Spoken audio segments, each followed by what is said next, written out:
Abrí lentamente los ojos, tomé el teléfono que estaba junto a mi cabeza y presioné el botón de posponer la alarma. Luego cerré los ojos, desesperado por conseguir otros 5 minutos de sueño. Era la cuarta vez que repetía esta tarea, para gran fastidio de los otros marines que dormían en el alojamiento del escuadrón. «Apaga tu maldita alarma, es como la 20ª vez», gruñó el cabo Dawson, acostado en la litera junto a la mía. «Solo es la cuarta vez», refunfuñé. «Y deja de quejarte. De todos modos, todos llevamos despiertos la última hora». Tenía razón, desde que estábamos aquí en este ejercicio de entrenamiento, todos nuestros horarios de sueño se habían alterado, y nuestros relojes internos nos hacían despertar normalmente 1 hora antes de lo previsto. Mi intento de volver a dormir fue inútil, y pasé los siguientes 5 minutos mirando la oscuridad detrás de mis párpados. Los 5 minutos pasaron en lo que parecieron 2, y una vez más nuestro espacio habitable de una sola habitación se llenó con el insistente pitido de mi alarma, esta vez acompañada por otras 3 docenas. Suspiré y salí arrastrándome de mi saco de dormir, exponiéndome al aire frío de la habitación sin calefacción. Me senté y colgué las piernas al borde de mi litera. Me tomé un segundo para orientarme y observé la habitación. El polvo que flotaba sobre el suelo de concreto del estrecho alojamiento del escuadrón estaba iluminado por las brillantes luces fluorescentes fijadas al techo, con algún que otro parpadeo que sumía la habitación en una penumbra opaca. A mi alrededor, reclutas de caras frescas y pelo corto se apresuraban a vestirse, supervisados por cabos de rostros tensos y voces estruendosas que lucían bigotes fuera del reglamento. Mientras me vestía, le pregunté a Dawson qué había programado para el entrenamiento esta semana, alzando la voz para hacerme oír por encima del cacofonía de «muévete más rápido, toma tu rifle, y sí, cabo». «No sé, hermano. Según el sargento, estaremos en un campamento toda la semana, así que probablemente más de lo mismo», dijo Dawson mientras se ponía los pantalones. Genial, pensé. Más de lo mismo significaba clases de conocimiento básico y, lo peor de todo, ejercicios con el arma. Odiaba los ejercicios con el arma más que cualquier otra cosa en el maldito mundo. Correr de un lado a otro y tocar una estaca en el suelo porque no podía levantar el arma en menos de 10 segundos todo el día, no era lo que esperaba hacer cuando me uní al cuerpo de marines. Estaba a punto de preguntarle si había algún grupo de trabajo hoy para ver si podía librarme del entrenamiento, cuando la puerta frontal del alojamiento se abrió de golpe. «Salgan afuera ahora mismo, tenemos formación, no son nuevos», rugió el sargento Johnson, con su rostro lleno de la habitual malicia. «Sí, sargento», respondió la habitación casi al unísono. «Es demasiado temprano para esta mierda», murmuré para mis adentros. Esperaba que los 8 años de carrera del sargento Johnson hubieran dañado su audición hasta el punto de no poder oír lo que había dicho, pero subestimé sus habilidades de detección auditiva. «¿Qué mierda dijiste?», gruñó el sargento Johnson, dando unos pasos hacia mí. «Nada, sargento», respondí con voz débil, evitando hacer contacto visual. El sargento Johnson me clavó la mirada, sin que su expresión de furia desapareciera de su rostro. «Eso pensé», dijo el sargento Johnson, haciendo un giro sobre sus talones y saliendo de la habitación. «Idiota», dijo Dawson, sacudiendo la cabeza. «¿Verdad?». «Es un verdadero imbécil», dije, recuperando la confianza ahora que el sargento se había ido. «Me refería a ti», respondió Dawson. Unos minutos después, Dawson, yo y otros 28 marines estábamos formados en columnas afuera de nuestro alojamiento, tiritando por el frío del amanecer. Un minuto después se nos unieron los marines de la sección 1, que vivían en el alojamiento justo al lado del nuestro. Unos minutos más tarde, nuestro sargento de pelotón llegó y realizó los conteos. «Rifles», gritó el sargento de artillería Richardson. A lo largo de la fila de marines, cada uno fue diciendo su número con una entonación similar. 1, 2, 3. Gritaron los marines, siguiendo el orden. Cuando llegó mi turno, golpeé mi rifle y grité mi número correspondiente, y el conteo continuó. «Gafas de visión nocturna», rugió el sargento de artillería. «Sáquenlas». Déjenme verlas. Intervino el sargento Johnson. Cada marine levantó su par de gafas de visión nocturna y contó. Moví la mano hacia mi cintura para agarrar las mías de la funda que llevaba en el cinturón. Cuando mi mano tocó el cinturón, no sentí nada. Oh, mierda, suspiré, recordando que había dejado mi funda de NVG bajo mi litera la noche anterior. El conteo llegó rápidamente a mí, y cuando no dije nada, el sargento Johnson inmediatamente se me echó encima. ¿Dónde están tus gafas de visión nocturna?, preguntó el sargento Johnson con furia. Bajo mi litera, sargento. Respondí. Toda la formación soltó un gemido exasperado. No me jodas, gritó el sargento Johnson. Ve a buscarlas ahora mismo. Sí, sargento. Respondí rápidamente, corriendo a través de la formación de vuelta al alojamiento. Recuperé mis NVG apresuradamente y volví a mi lugar en la formación. Por el rabillo del ojo, podía ver a Dawson mirándome de reojo. Sabía que estaba enojado, y ambos sabíamos lo que iba a pasar. Tan pronto como terminó la formación, el sargento Johnson me llamó. ¿Quién es tu líder de escuadrón?, gritó el sargento Johnson, a unos 3 centímetros de mi cara, con su colonia abrumándome más que sus gritos. El cabo Dawson, sargento. Respondí. Dawson, ven aquí ahora mismo. Sí, sargento, dijo Dawson, que ya estaba a mi lado. Después de unos 20 minutos de que Dawson y yo hiciéramos una serie de agotadores ejercicios mientras el sargento Johnson nos destrozaba verbalmente, finalmente nos liberaron cuando el sargento de artillería Richardson nos salvó. Le dijo al sargento que ya habíamos tenido suficiente y que debíamos ir a afeitarnos, comer y prepararnos para el entrenamiento del día. Mientras caminábamos hacia los baños, Dawson se detuvo de repente y me dio un fuerte golpe en el brazo. ¿Qué demonios fue eso, hombre?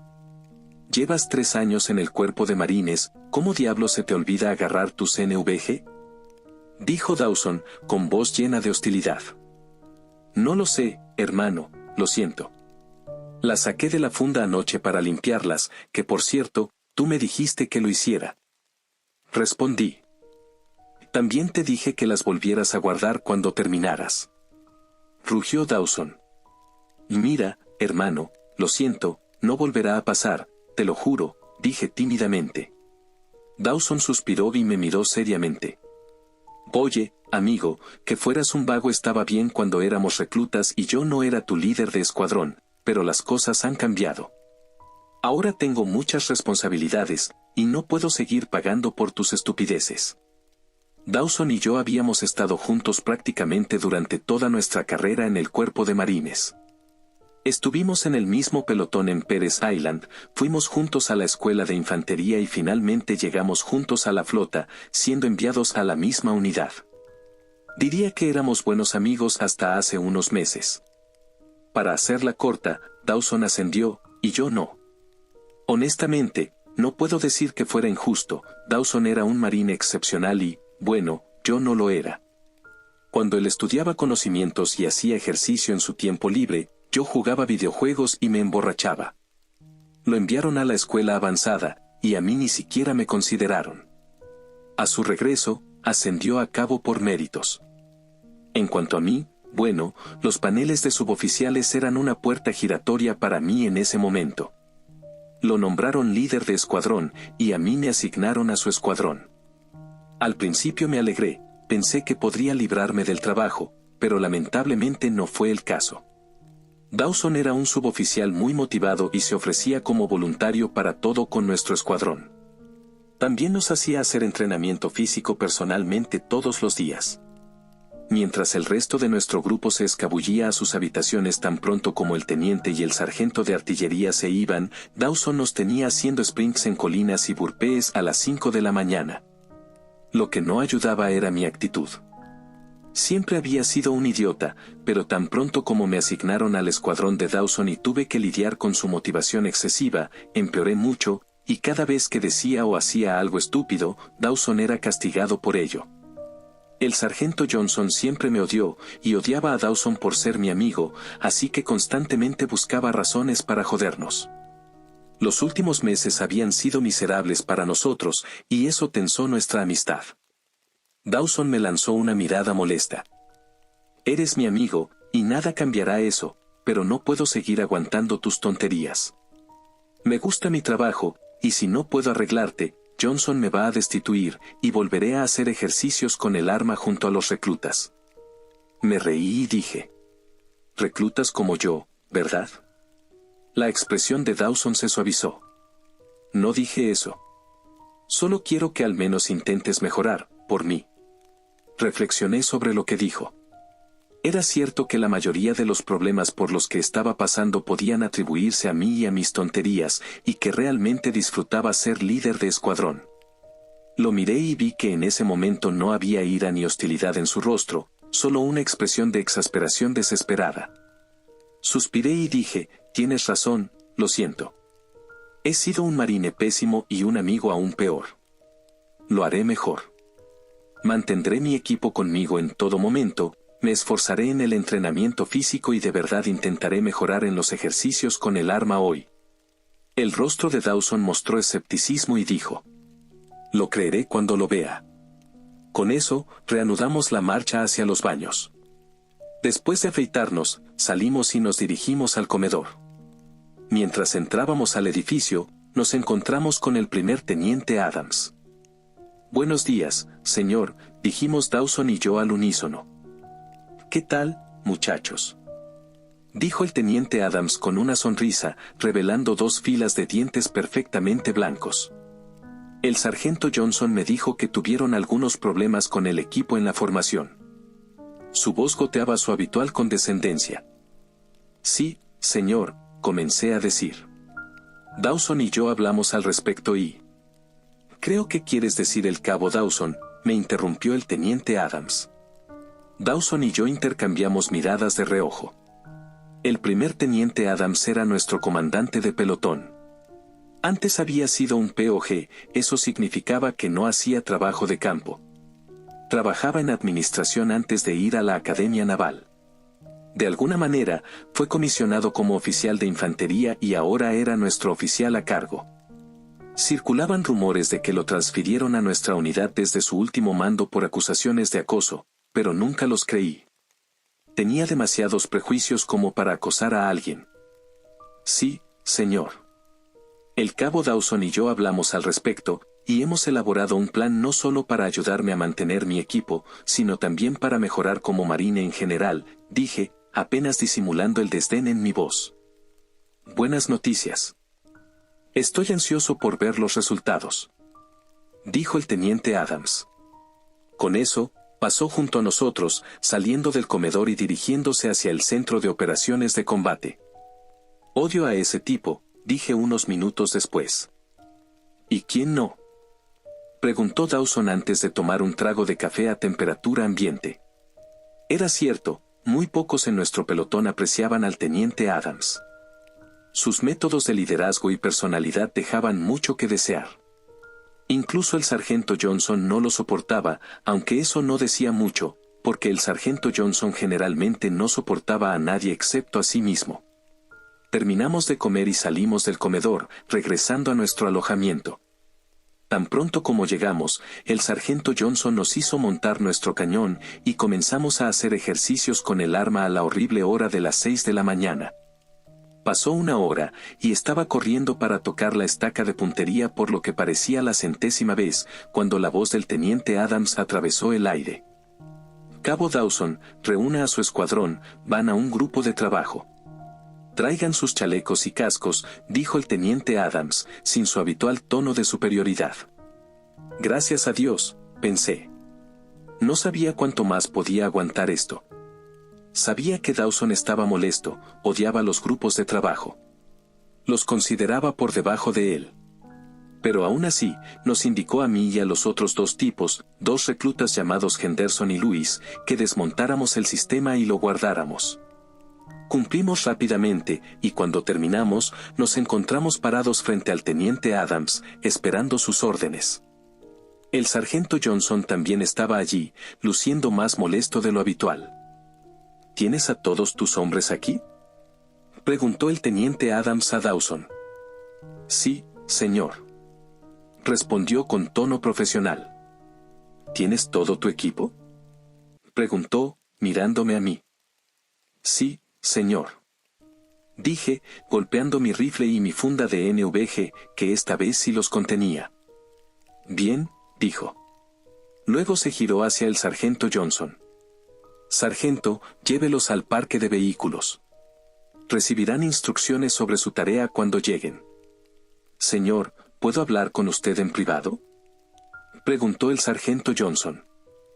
Creo que ya lo hicimos, sargento, respondió el teniente con tono práctico. Los acompañará en este grupo de trabajo. Quizás sea una oportunidad para que aprenda a liderar personas de verdad. A la mayoría de los soldados rasos no les agradaba el teniente Adams por el constante entrenamiento que nos hacía hacer. Los suboficiales lo odiaban por su negativa a consultarles en privado. Si uno de los cabos o sargentos cometía un error, todo el pelotón sería testigo de cómo el teniente Adams los reprendía públicamente.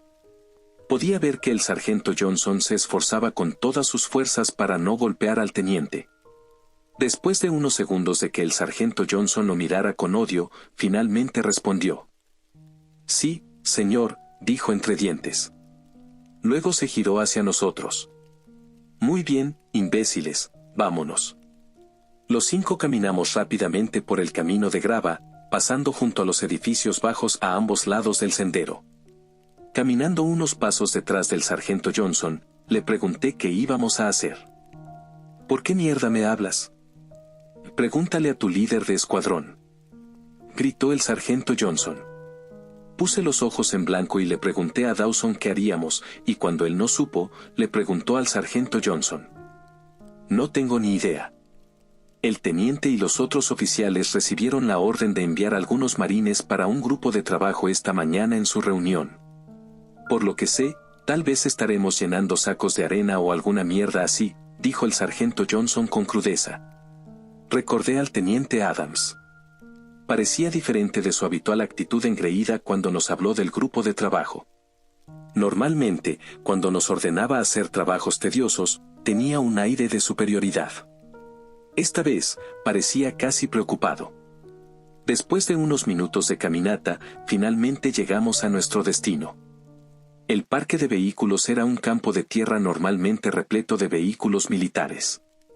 Ese día, sin embargo, estaba casi vacío, excepto por un camión verde y un vehículo color coyote.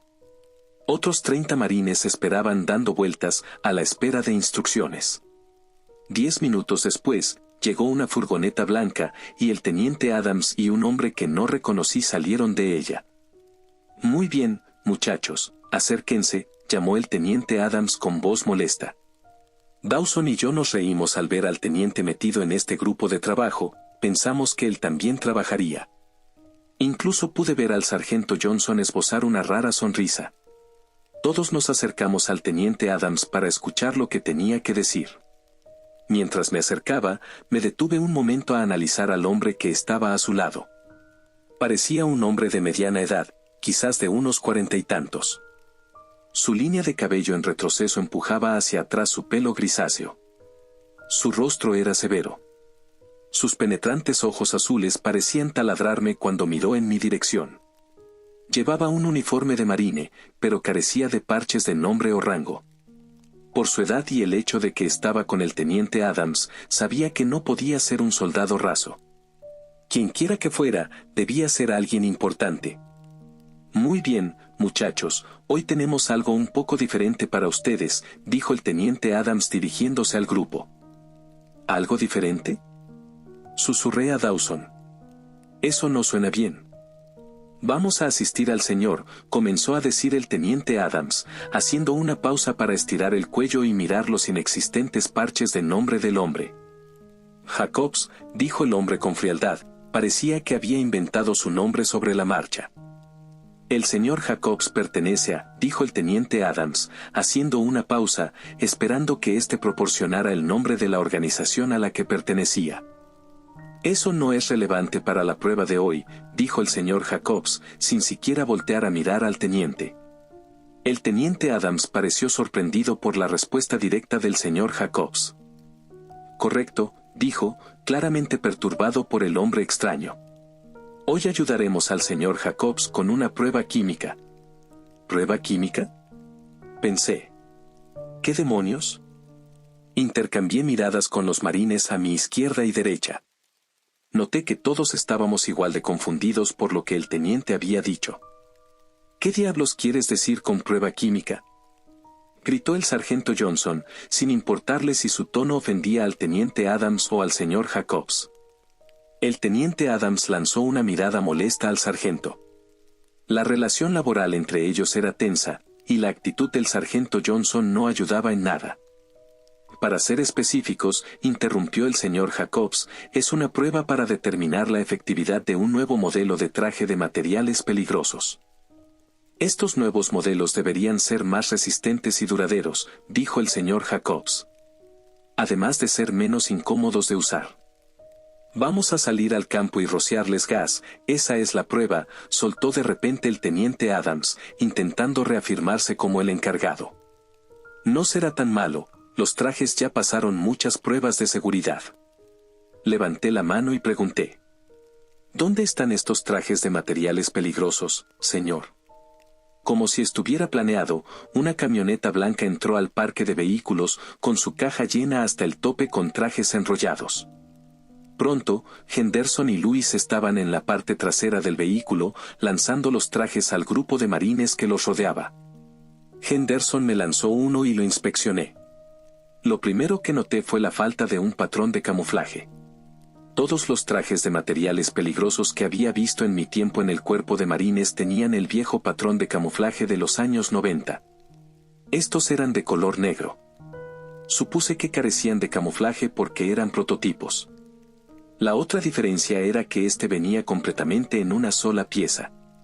Los otros trajes que conocía venían en partes, ya sabes, botas, pantalones, chaqueta y guantes por separado. Tan pronto como todos recibimos un traje, nos ordenaron ponérnoslos. Fue mucho más fácil ponerse estos trajes en comparación con los antiguos. Solo teníamos que desabrochar la cremallera trasera, entrar y que alguien más la cerrara. El señor Jacobs tenía razón, estos trajes eran más cómodos. El mío me quedaba como un guante. Después de ponernos los trajes, el teniente Adams comenzó a repartir máscaras antigas. Eran las estándar que todos teníamos asignadas. Colocamos nuestras máscaras en sus portadores y esperamos la siguiente orden. El teniente Adams gritó. Necesito 2 conductores y 2 conductores auxiliares. El sargento Johnson nos ofreció de inmediato a mí y a Dawson. Dawson tenía licencia para manejar y yo era conductor auxiliar. Sospeché que el sargento Johnson nos ofreció porque no quería ir en la parte trasera del camión con los demás marines. Mi sospecha se confirmó cuando se sentó en el asiento trasero, diciendo que iría con nosotros para asegurarse de que manejáramos bien. El teniente Adams se unió a él atrás. Nos designaron como el vehículo líder y partimos hacia el área de entrenamiento. El teniente Adams nos dio direcciones desde el asiento trasero. Cada pocos minutos, el sargento Johnson nos gritaba que aceleráramos o redujéramos la velocidad. Será un viaje largo, dijo el teniente Adams. El campo de tiro está bastante lejos. Dime otra vez, ¿en qué consiste esta prueba?, preguntó el sargento Johnson, justo después de gritarle a Dawson que mantuviera los ojos en la carretera. Es como dije en el informe, respondió el teniente, sin apartar la vista del mapa en su regazo. Vamos al campo de tiro 341 y nos rociarán gas lacrimógeno. ¿Y quiénes son ellos?, preguntó el sargento Johnson. El teniente levantó la vista del mapa, con expresión confundida. Tras un segundo, respondió. El señor Jacobs no lo dijo. Supongo que habrá algunos marines del Cuerpo de Defensa Química, Biológica, Radiológica y Nuclear esperándonos allí. El sargento no pareció satisfecho con esa respuesta. Claro, ¿y dónde estará Jacobs durante esta prueba? Me dijo que observaría desde la distancia, respondió el teniente Adams. Se supone que debo informar los resultados por radio. Todo esto suena muy extraño, señor, dijo Dawson desde el asiento del conductor. Cállate y sigue manejando, gruñó el sargento Johnson. Después de aproximadamente una hora, finalmente llegamos al campo de tiro 341. El lugar estaba lleno de edificios deteriorados de varios pisos. En el pasado, se usaba para entrenamiento de combate urbano, pero desde entonces se habían construido instalaciones más nuevas en otras partes de la base, y esta había quedado en desuso. Dawson estacionó el camión cerca de la entrada del campo, y el otro vehículo se estacionó paralelo a nosotros. Poco después, todos los marines habían descendido y comenzaron a agruparse alrededor del vehículo. Mientras salíamos, el teniente Adams sacó su radio y la acercó a su rostro. Centro de Operaciones de Combate, aquí Oscar 2 Alfa, comprobación de radio. La voz del señor Jacobs respondió y preguntó: ¿Están en posición? El oficial pareció sorprendido por la falta de protocolo de radio del señor Jacobs. Sí, señor, hemos llegado al campo de tiro. ¿Hay alguien en camino para? Ordene a sus marines que se coloquen en campo abierto y se pongan sus máscaras antigas. La prueba comenzará pronto, interrumpió el señor Jacobs. Sí, señor. Respondió. Todos, pónganse las máscaras y, colóquense allí. Gritó, señalando un espacio abierto en el centro del campo. Todos obedecieron la orden, colocándose las máscaras y verificando que estuvieran bien selladas. Me puse la máscara sobre el rostro, haciendo una mueca al sentir cómo me tiraba del pelo. Me giré hacia el teniente para hacerle una pregunta. Entonces, ¿cuándo comenzará la prueba? Pregunté. Como si estuviera planeado, el aire se llenó repentinamente con el sonido de hélices. Miré hacia arriba y vi un helicóptero negro sin marcas militares y con un logo extraño volando bajo sobre nosotros. Al pasar sobre el centro del campo, justo donde la mayoría de los marines estaban parados, dos grandes bidones negros fueron arrojados desde su parte inferior. Los marines corrieron en todas direcciones para evitar ser golpeados. Unos segundos después de impactar contra el suelo, los bidones comenzaron a emitir un gas blanco. ¿Qué demonios? Esos bidones casi los golpean. Gritó el sargento Johnson, con voz más llena de shock que de su habitual enojo. El helicóptero se alejó rápidamente, desapareciendo en el horizonte. Mientras el gas se dispersaba entre los marines, varios comenzaron a toser y jadear por aire. Pensé que no habían sellado bien sus máscaras. ¡Oh, mierda!, gritó un marine. Me quema los ojos. Solo es gas lacrimógeno, estarán bien, murmuró el teniente para sí mismo, observando la escena. Después de aproximadamente un minuto, el gas se disipó. Y el teniente Adams volvió a levantar la radio. Bien, el gas se ha ido. Aparte de los que no sellaron bien sus máscaras, parece que los trajes funcionan bastante bien. Ordene a los marines que se quiten las máscaras, dijo el señor Jacobs por la radio, ignorando el comentario del teniente. La prueba ha concluido. Debe estar loco, dijo el sargento Johnson. No me quitaré la máscara, todavía hay gas en el aire. Y tenía razón, aunque no podíamos verlo, el gas permanecería en el aire un tiempo después de ser liberado. Teniente, ¿los marines se han quitado las máscaras?, preguntó el señor Jacobs, ahora un poco impaciente.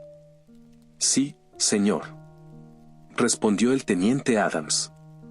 Luego hizo la señal de todo claro y gritó, todo claro, quítense las máscaras.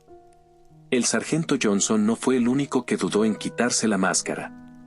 Aunque la mayoría de los marines comenzaron a hacerlo, tosiendo en cuanto el gas residual entró en contacto con sus ojos, varios le gritaron al teniente Adams.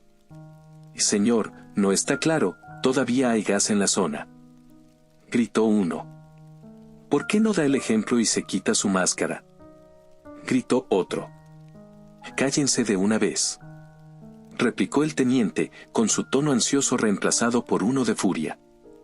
Quítese la máscara o lo haré yo. El teniente fue interrumpido por el familiar sonido de las hélices del helicóptero acercándose. Vimos el helicóptero negro volando tan bajo como antes, regresando desde la dirección en que se había ido. Al pasar sobre nosotros, la puerta lateral se abrió.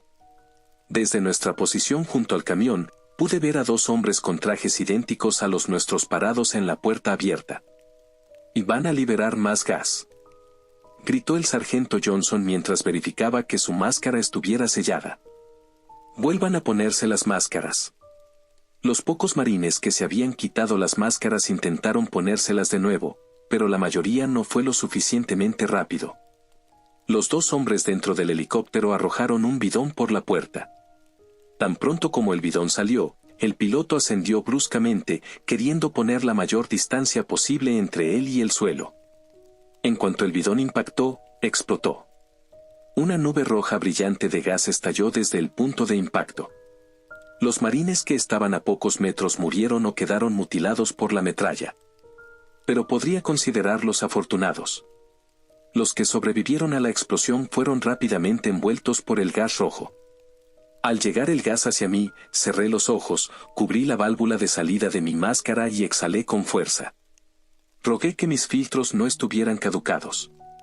Al abrir los ojos, vi que el gas se había disipado rápidamente, dejando docenas de marines doblados por el dolor, vomitando o retorciéndose en el suelo mientras gritaban. Los pocos marines que lograron ponerse sus máscaras a tiempo, o que nunca se las quitaron, corrieron de inmediato a ayudar a sus compañeros. Un sonido ahogado de arcadas vino de mi lado. Me giré y vi a Dawson en el suelo, convulsionando, con vómito y mocos corriendo por su cuello. Su máscara no debía de estar bien sellada. Al ver el estado de Dawson, el sargento Johnson comenzó a dar órdenes.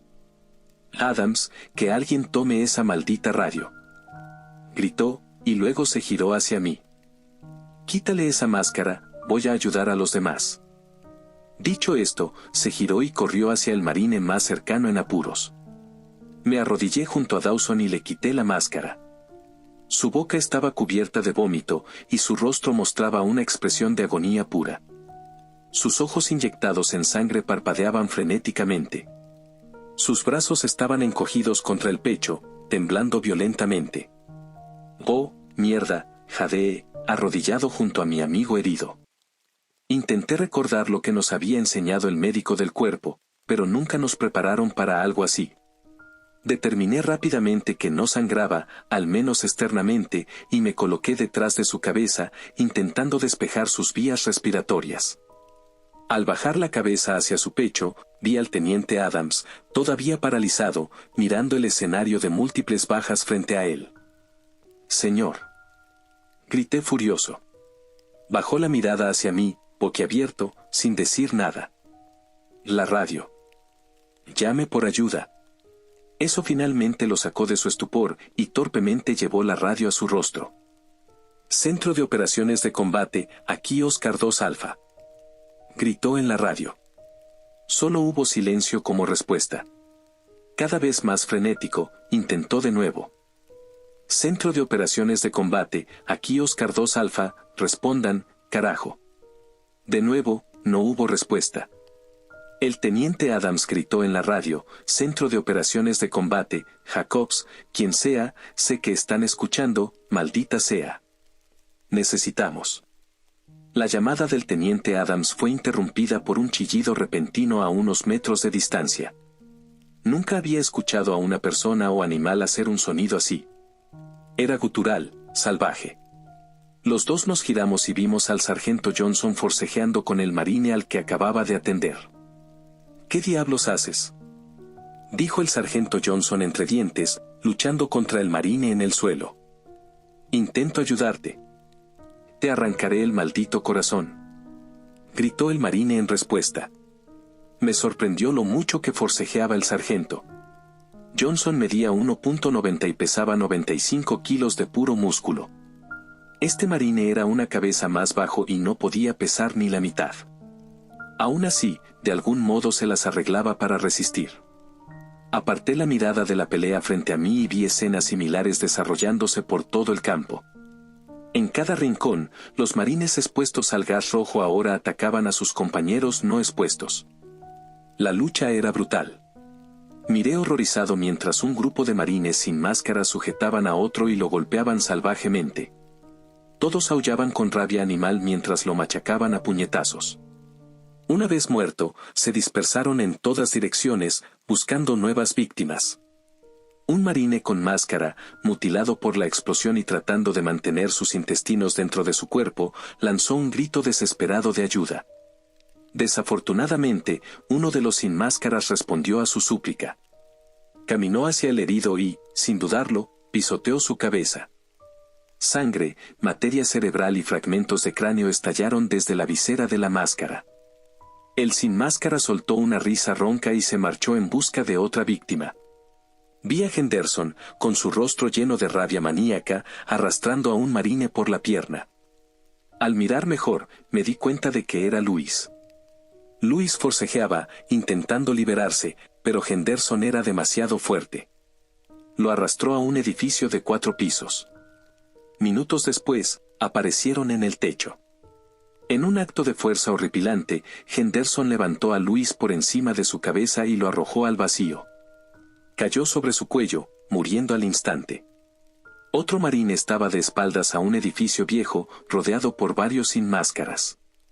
Blandía su rifle descargado como un garrote, golpeando salvajemente a cualquiera que se acercara. Uno se abalanzó, y desde mi posición escuché el crujido siniestro del rifle impactando el cráneo de su atacante. El marine infectado cayó al suelo, inmóvil. Creí que estaba muerto, cuando de repente, su cuerpo comenzó a temblar y sus venas se volvieron negras y saltonas. Después se incorporó. El marine volvió a golpear, pero esta vez el infectado atrapó el rifle con una mano y lo arrancó. El marine, aún aferrado, fue lanzado hacia adelante, cayendo de cara en medio del grupo. Entonces, los ininfectados cayeron sobre él, despedazándolo. «Dios mío», murmuró el teniente. De repente, los brazos de Dawson se alzaron y se enroscaron alrededor de mi cuello, tirando de mi cabeza hacia su pecho. «¿Qué demonios?», tosié, mientras su llave se apretaba. «Maldito pedazo de mierda inútil», gruñó Dawson en mi oído mientras me estrangulaba. «Vas a morir». Empecé a ver estrellas y mi visión se nublaba cuando, de pronto, escuché a Dawson soltar un gruñido de dolor. Su agarre se aflojó y rápidamente me liberé. Me giré y vi al teniente Adams, que había reaccionado y le había dado una patada en la cabeza a Dawson, salvándome. «No te quedes ahí parado, ayúdame a sujetarlo», gritó el teniente, pero antes de que pudiera reaccionar, Dawson le agarró el tobillo y lo derribó. El teniente cayó de espaldas con fuerza y Dawson se abalanzó sobre él al instante. Le arrancó la máscara antigás y la tiró a un lado. Luego empezó a golpear al aturdido oficial en la cara, riendo con crueldad mientras le aplastaba la cara. «Quiero ver tu cara mientras te mato», escupió Dawson, con cada puñetazo estrellándose contra el rostro del teniente. Adams intentó decir algo, pero de su boca solo salió sangre y dientes rotos. Intenté apartar a Dawson del teniente, pero un codazo en la cara me lanzó hacia atrás. Me quedé aturdido en el suelo, buscando al sargento Johnson. En ese momento, era el único que podía ayudar al teniente. Cuando me giré, lo vi finalmente sometiendo al marine sin máscara que combatía, aplicándole una llave. Y con un movimiento rápido del sargento, la cabeza del infectado giró en un ángulo antinatural y el cuerpo cayó inerte. Pero la victoria del sargento duró poco. Antes de que pudiera recuperar el aliento, el mismo marine se volvió a levantar con la cabeza colgando, y otros 3 sin máscara saltaron sobre él. Volví la mirada hacia Dawson, que seguía destrozando el cráneo del teniente. Con cada golpe, enumeraba algún resentimiento que guardaba contra él, muchos de los cuales yo ni siquiera sabía que existían. Pronto, la cabeza del teniente Adams no fue más que una masa sanguinolenta de cerebro y huesos, y entonces Dawson volvió su atención hacia mí, clavándome una mirada llena de odio. Fue entonces cuando me di cuenta de que era el último marine con máscara aún con vida, y todos los infectados también lo notaron. Actuando rápido, hice algo que probablemente debía hacer desde el principio: corrí hacia el camión, con los infectados pisándome los talones. Abrí la puerta de un tirón y entré. La cerré de golpe y activé los seguros de combate. Repetí el proceso con las otras 3 puertas. Jadeé cuando Dawson estrelló su cabeza contra la ventana, pero suspiré aliviado al ver que el cristal no se rompió. El vehículo fue rápidamente rodeado por los infectados, forcejeando con las puertas y golpeando las ventanas, exigiendo que saliera. Encendí el camión y esperé a que la computadora del vehículo iniciara, maldiciendo la tecnología moderna mientras aquellos demonios me rodeaban. Tan pronto como se encendió, un mensaje de error apareció en la pantalla. Advertencia: presión baja en la rueda delantera izquierda. Confundido, miré por la ventana y vi a varios de los infectados apuñalando el neumático con cuchillos rudimentarios hechos de restos que encontraron por el campo. Poco después, la computadora me alertó de que los 4 neumáticos tenían problemas de presión. ¡Al carajo!, grité, pisando el acelerador y dirigiéndome hacia la salida. Mala idea. El camión solo avanzó unos metros antes de que los neumáticos delanteros reventaran, haciendo que el vehículo girara y volcara. Me golpeé contra el interior hasta que, finalmente, el vehículo se detuvo boca abajo junto a la entrada del campo. Recuperé el conocimiento unos minutos después, aturdido y magullado, pero ileso. El vehículo estaba rodeado por los infectados, golpeando los cristales con los puños y los rifles, intentando romperlos con furia. Tras varios minutos de esto, algo extraño sucedió. Al darse cuenta de que no podrían entrar, parecieron volverse unos contra otros. Se atacaron con la misma ferocidad y barbarie que habían usado contra los otros marines. Cerré los ojos, intentando ignorar los sonidos de la masacre, pero no pude. Se gritaban entre ellos con voces distorsionadas, chillando sobre cuánto se odiaban y cuánto habían deseado matarse. Esto continuó durante horas. Ahora escribo esto en mi teléfono mientras la noche cae sobre el campo 341. Dawson es el único que queda, y me observa fijamente a través del parabrisas. De vez en cuando, golpea la ventana o tira con furia de la manija. A veces suelta un discurso sobre lo inútil que soy y cómo pagaría por haberlo jodido tantas veces, pero la mayoría del tiempo solo me mira. Sus ojos inyectados en sangre parecen brillar en la oscuridad.